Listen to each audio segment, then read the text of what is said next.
cable gets cut, so they're hanging out, cut back away.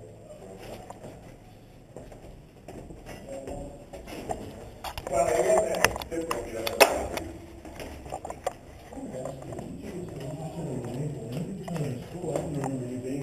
Were you back then, or? Somewhat. As a kid, living in Massachusetts, my hometown had the Battleship Massachusetts, so I was on Massachusetts a lot. So I was always interested in battleships. And when we moved down to Houston, it was either this or Lone Star Flight Museum. This is a little closer. I came on Hardhat 4 first, and here I am.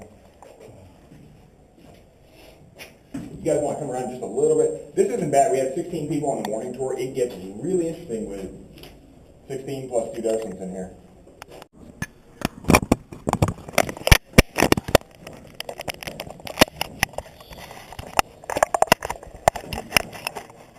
What's your name back? Oh, it's on. Oh, I didn't see it.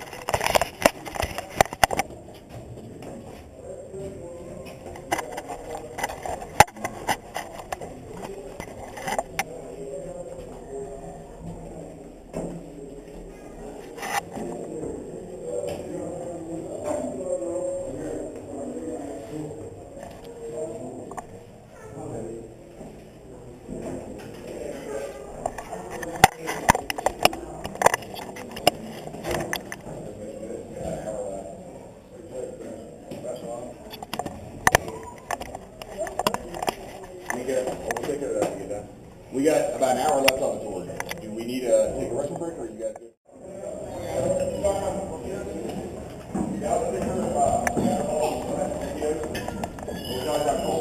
It was a whole day to take on coal. They spent half a day taking the coal on, half a day cleaning the ship. Because what they do is they just take a crane and dump mountains on the deck, and then shovel it into basically big duffel bags and wheelbarrow.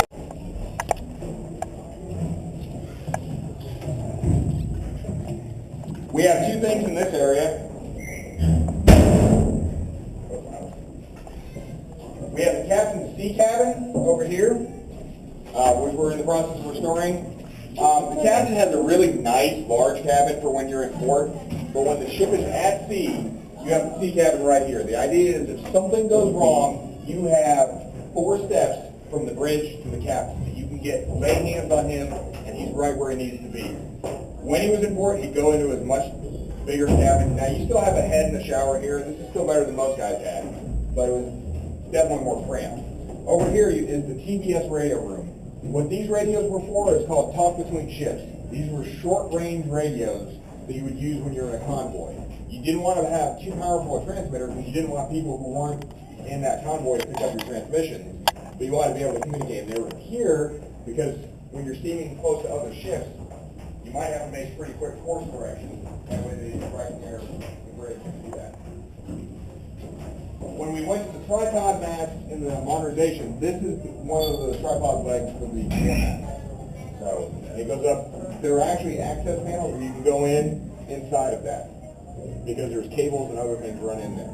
Now, as you're talking to one of the veterans who had no business being there, one day I walked by, down on the second deck, saw the hatch open, started crawling up, got up about here and goes, nobody knows I'm here. What happens if they close the hatch? So you decided it was not a great place to be. All right. This is the chart room. We talked about how you didn't have the facility really to do a lot of work on the chart up there because you had to worry about light discipline. Back here you got portholes. There were actual covers you could put on the portholes, and you could have all the light you wanted on in here. The navigator would have all his charts in here and his reference books. He could work on charts for the next week back here, and then just bring what he needed up to the actual navigation bridge itself. Most significant thing about this, originally this was inside one of those lattice work masts, which were all steel. And the compass was inside of here. You take this insulation off. The bulkheads in this are not steel. They're brass. Brass is a lot more expensive than steel. The best guess was it was done at, well, I can tell you why they did it. Whether it worked or not is another question. It was done to minimize the interference with the ship's compass. So, now, when they moved it out from underneath that mast, it was already brass, so they kept it that way. And we're not, I know the Californians had a brass chart house too, so we were not unique in that, but it's kind of a construction anomaly. You wouldn't see that very often. Any questions about the bridge? What, I missed it, you said this room over here was... Captain's sea cabin. He has a large cabin for when the ship's in port, but when the ship is at sea, under steam, the captain stays there, because if something goes wrong, he's right there. And his room down here just doesn't... I mean, he may go there during the day, but he sleeps up here, so that if something goes wrong, they know right where to find him. All right, let's go take a look at the dud shell, and then what we're going to do is we're going to ask you guys to fill out an evaluation, and then we will set you free.